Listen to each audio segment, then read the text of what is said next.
Can industrial materials solve the problems of modern living? This time, on An Architect's Perspective, we're exploring the high-tech movement. And to do that, I've come to Wimbledon. Located in southwest London, it's a place known around the world for its tennis championships, village charm, and quiet affluence. But hidden in this suburban calm is a radical piece of high-tech architecture, the Wimbledon House. Designed by Sue and Richard Rogers in 1969 for Richard's parents, Dada and Dr. William Rogers, it was more than just a family home. It was a manifesto, a prototype for tackling the housing crisis through prefabrication, modularity, and mass production. It drew inspiration from the Case Study House program in America, launched after World War II amid a housing shortage. The Case Study House championed prefabrication as a means to deliver affordable mass-produced homes. The Wimbledon House carried those ideals forward.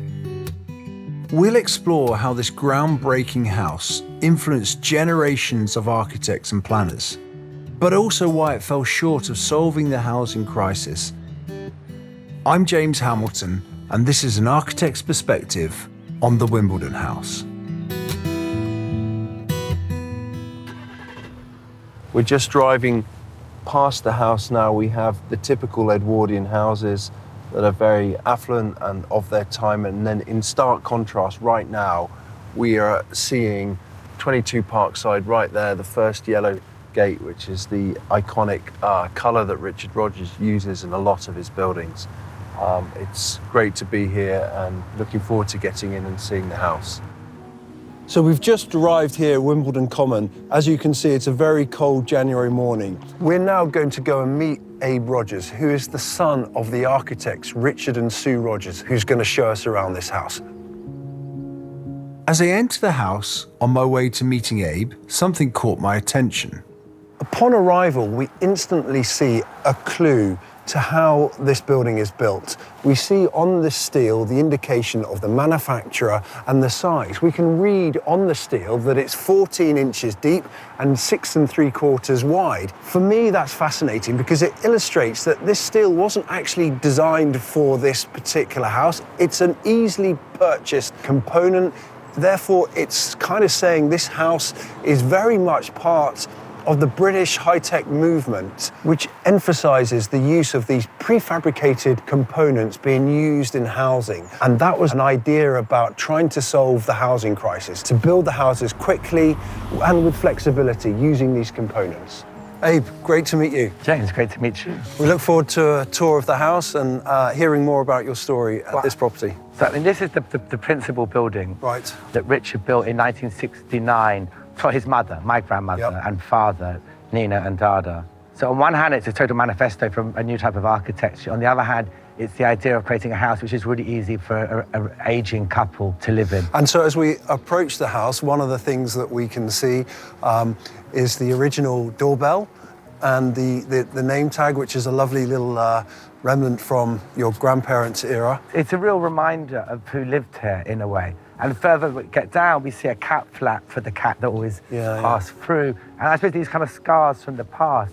But even the sticker of the bird, I remember Dada putting that there in the 80s. But, you know, these are completely standard components which come off a truck. They still have their name on it. There's nothing polished. And they're built into these extraordinary goalposts. You know, 12 meters across, 3 meters high.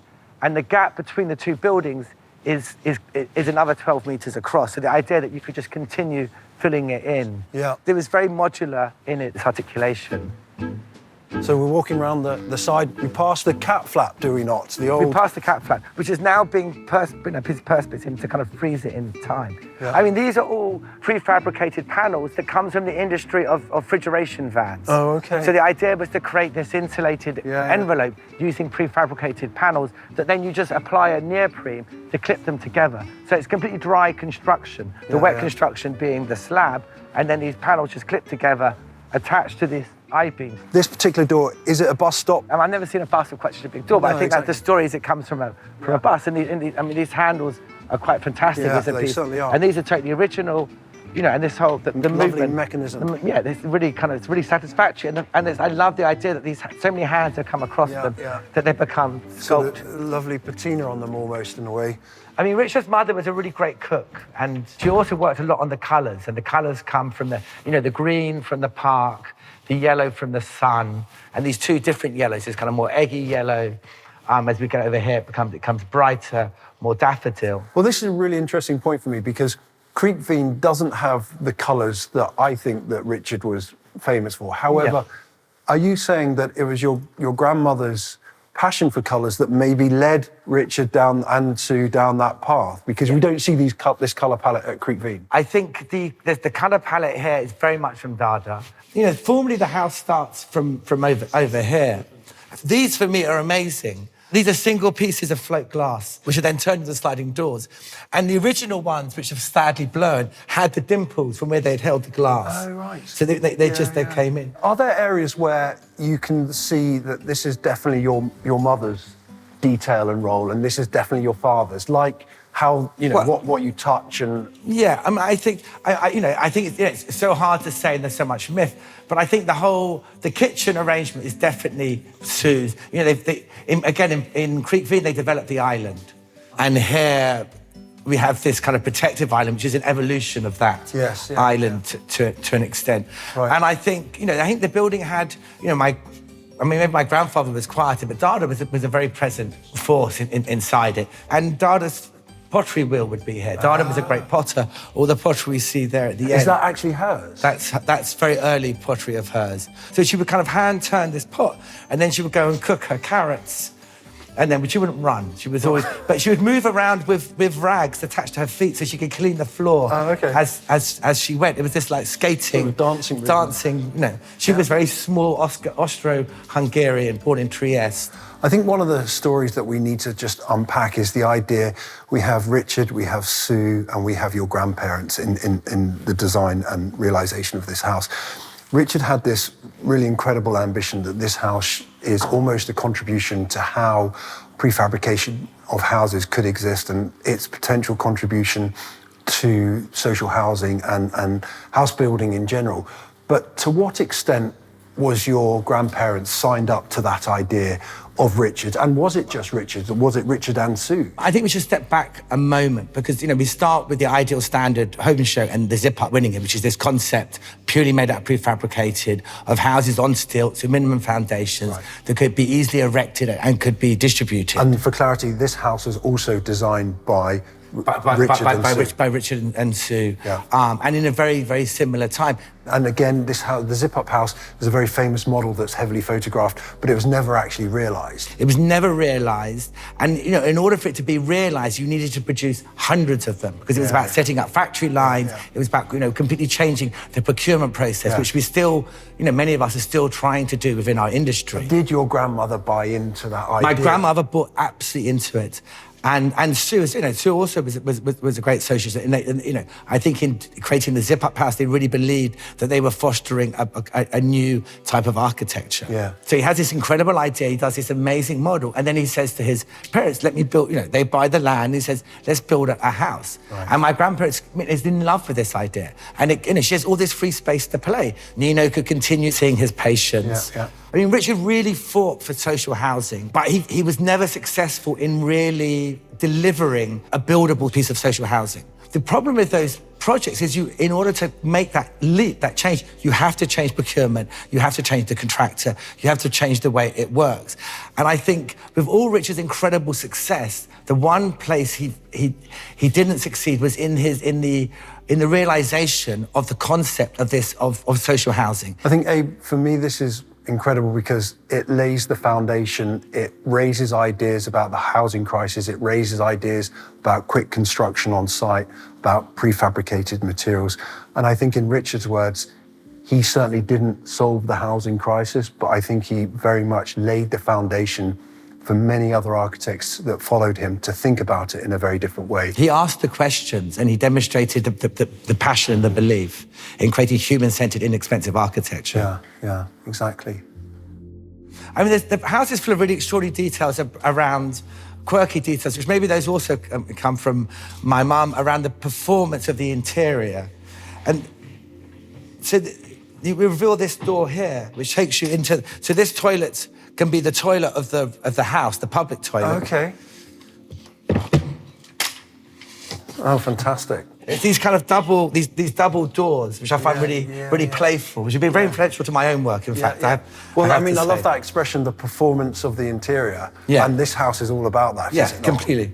Well, it's this idea, the less we stick to the interior, the more flexible we are. And in a way, that is the generosity of this type of interior, because it doesn't have the fetish of the personality. Right. It's this dynamic box full of colour and light and life. And as you occupy it, it takes on your character. So there's a chameleonness to it, with all its strength, but it behaves as a chameleon because you're looking straight into its soul. But what is amazing about this house is that you just roll out of it and you're in the garden. The barrier between inside and out is so light that you don't know where it's inside and where it's outside.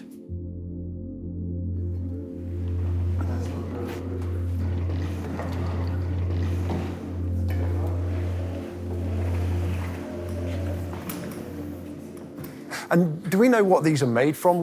These are ply blanks, which are tied together. Okay. What's for me very beautiful here is you have all of the Abe Rogers' original furniture. He's a poet, and for me this is so poetic.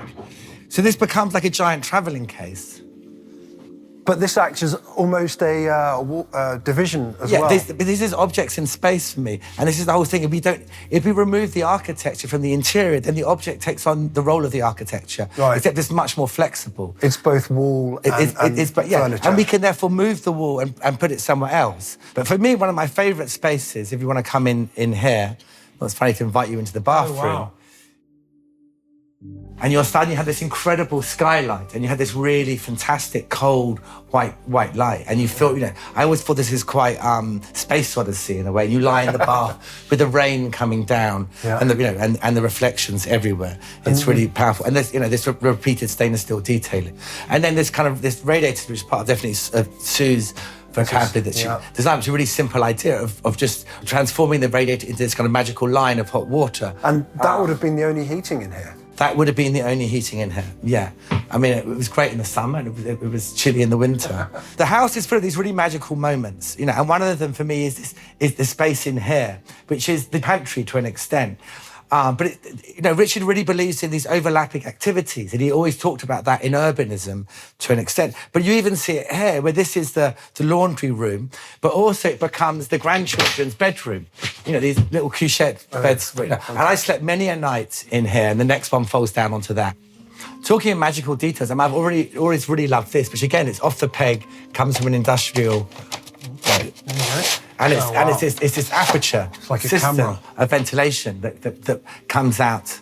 Again, I think this is another prefabricated unit, which has come off a system and is placed in the refrigeration panels between the two white neoprenes.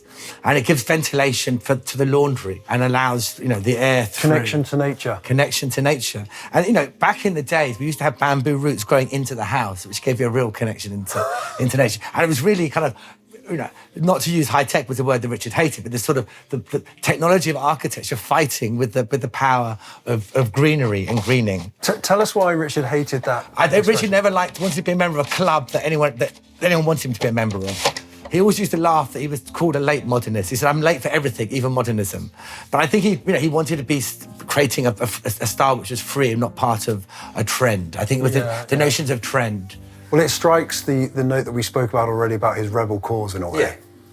Just lovely details of doors coming together. Yeah. Seeing the structure of the house and how it meets the structure. But then also not being fussy about this very simple aluminium channel that passes through. Yeah. And the sliding doors on this length work really well. So we may have seen Mies put the channel in the middle of the I-beam, but Richard's okay offsetting it. Everything, always offset, trying to break the pattern of symmetry. And then we move through to another interesting detail. And one of the gorgeous things in this bedroom is you come and have a shower in the cupboard, and it works really, really well, and you would hide in here. So, Abe, what I want to just talk about are these panels and its relationship to the overall structure. We spoke that these were panels from the refrigeration industry. And so maybe we could just talk about how they relate to the overall structure. You can almost feel they're completely free of the structure. When they're internal, they have nothing. They're totally free. Yeah. And that's very Richard, to try and keep things liberated. Yeah. He doesn't want to get into messy junctions where things are stuck to each other. Now, the risk of this dry structures is these no longer really exist. And so, putting in a plug socket in the middle of it, which is a later addition, is a little bit risky, because though this is designed as a prefab zip-up system, because of history, the panels are quite hard, don't really exist anymore. So it becomes an idea of endless industrialization. Becomes slightly sentimental, maybe is the wrong word, but it becomes this kind of precious object of the past. Abe, as architects, we always like to see certain indentations in fabric of the building that potentially tell a story.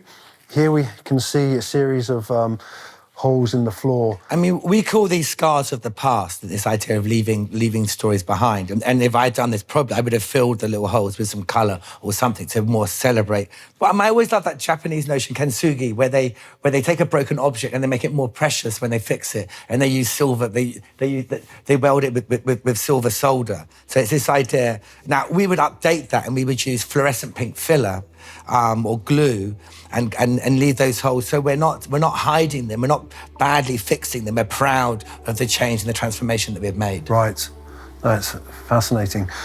Well, Abe, thank you very much for the tour of this seminal home.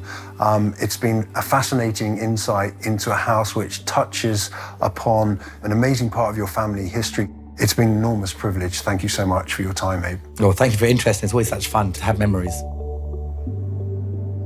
In 2015, the Wimbledon House was gifted to the Harvard Graduate School of Design, securing its place as an enduring educational resource. As Abe mentioned in our conversation, this house may not have provided all the solutions to the housing crisis, but it raised many important questions. And in asking these questions, the Wimbledon House became a bold and imaginative example of modern architecture, one that continues to inspire new ways of thinking. I'm James Hamilton, and this has been my perspective on the Wimbledon House. If you want to know more about Richard and Sue's work, check out my podcast, An Architect's Perspective, where I talk to Abe about the Wimbledon House and much more. Next time on An Architect's Perspective, I sit down with Abe Rogers inside Wimbledon House, the private home Richard and Sue Rogers built for Richard's parents in the late 1960s. Conceived as a livable experiment in prefabrication and high-tech modernism, it contained the DNA of Richard's entire career. We explore the house's construction, its ongoing adaptability, and how ideas first tested here would later inform the Pompidou Centre, the Lloyd's Building, the O2 Arena, and beyond. The full video will be on YouTube if you'd like to watch, or if you prefer to listen, just search for An Architect's Perspective wherever you get your podcasts.